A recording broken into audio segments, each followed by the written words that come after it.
80% of those prosecutions were of white men, almost 8 out of 10, while only 6% were of black men. You know that group that y'all racists say is the most dangerous and awful group out there?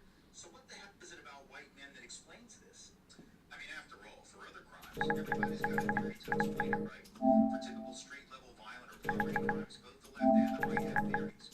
We on the left say socioeconomic factors can explain them. The right says it's culture, maybe even biology. But my point is, everybody has a theory.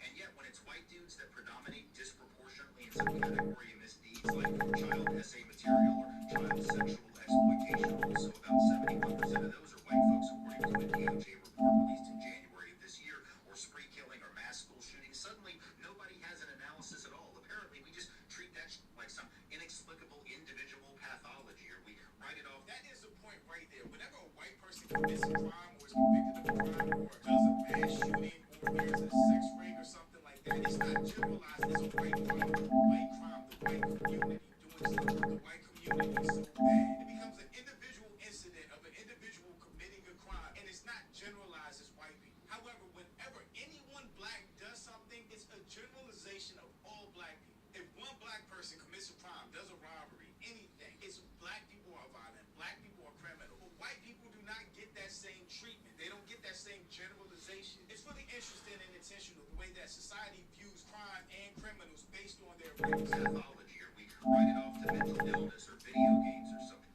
We never blame it on white culture. We never blame it on whiteness. We never blame it on white DNA. We never ask what's wrong with the white family. We do that about the black family all the time. We say, where are the black dads? We never ask where the white dads are. What's wrong with white fathers? Well, apparently some of them, some of the white dads and some of the white uncles are online looking at the child essay material. That's the problem. If we were actually a country that cared about actual predators, particularly the ones who threaten children, if we were actually worried about danger, we'd be asking this question about why white people and white men in particular are so predominant in this category of dangerous criminal offending, but we're not that country.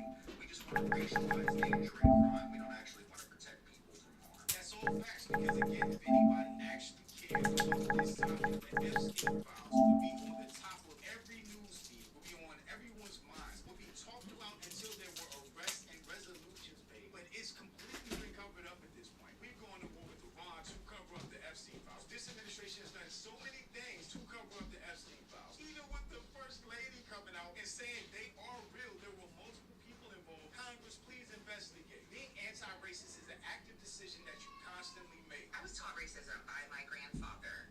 He is from a town in Alabama, and I didn't realize I was being taught racism and to be a racist person until after he was gone, until I sat down and reflected and did the responsible thing for a white person to do and educate myself, not rely on black people to educate me. And I learned very quickly, that everything I had been taught was a lie. And so, I'm going to tell you what my grandfather told me. He said it with the most love I think he possibly could. I think we also have to take into consideration that this man was born and raised in, he was born on a farm in Alabama. He was very educated, but also I think growing up in that world, I hate making excuses for people. I'm not making excuses for him. I feel as though if he were alive today, his opinions would not be what they were.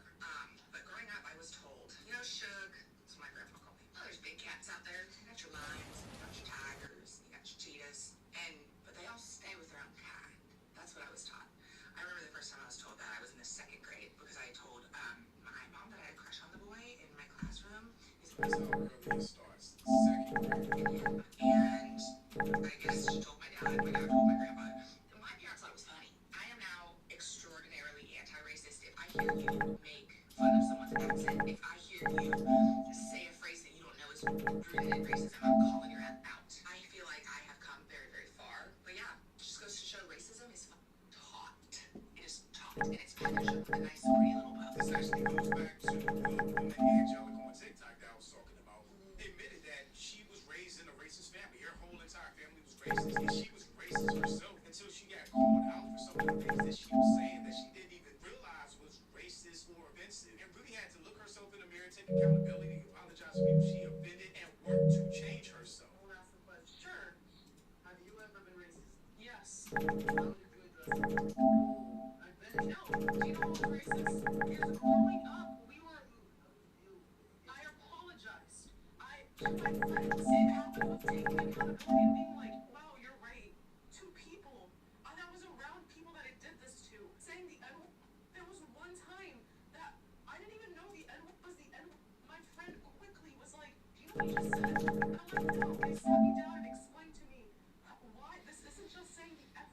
There's so much more to that. TikTok been good lately. When I say he goes off in this video with 100% facts all the way through. You don't get to enslave people, lynch people, beat people, rape people, eat people, segregate people, lock people out of resources, destabilize families, over-police communities, undereducate schools, poison neighborhoods, and then turn around and have the audacity to say, why are they so angry?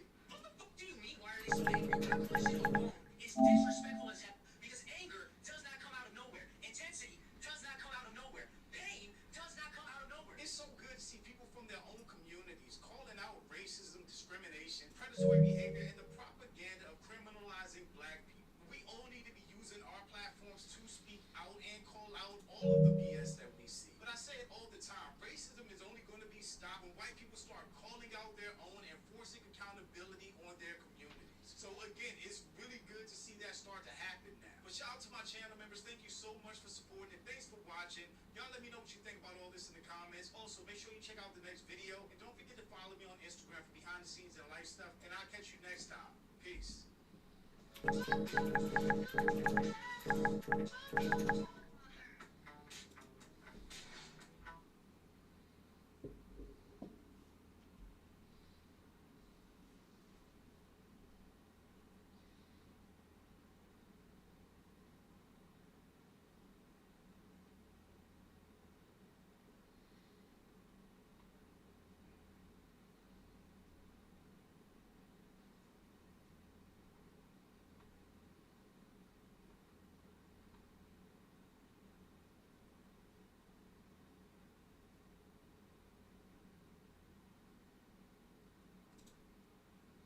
I found this out from a random YouTube comment. Open a new project, go to Edit, Preferences, Add-ons, and make sure that Node Wrangler is enabled. Wrangler? Like Atomic Wrangler? Go to Shaders, Shift A, Image Sequence, then find your images. Make sure they are numbered or this will not work. Connect the colors, set cyclic, and auto refresh to true. When I press space, it will now show that Yes Man's having a seizure. Set frames to 1, set start frame to 1. Now right click offset and click on add to keying list. Now go to Animator, make sure you have your material open on the right. Whatever you set offset to will be whatever image you had in that order. So if you set it to 2, it will be image number 2. Pick the face you want for this keyframe, right click, insert keyframe with keying set, button keying set, and now your texture will change once it passes that keyframe. No drivers, no geometry nodes, and no Python. You have been fooled. I'm sorry about the lisp, I'm sorry about the echo, and I'm sorry about the jingling in the background.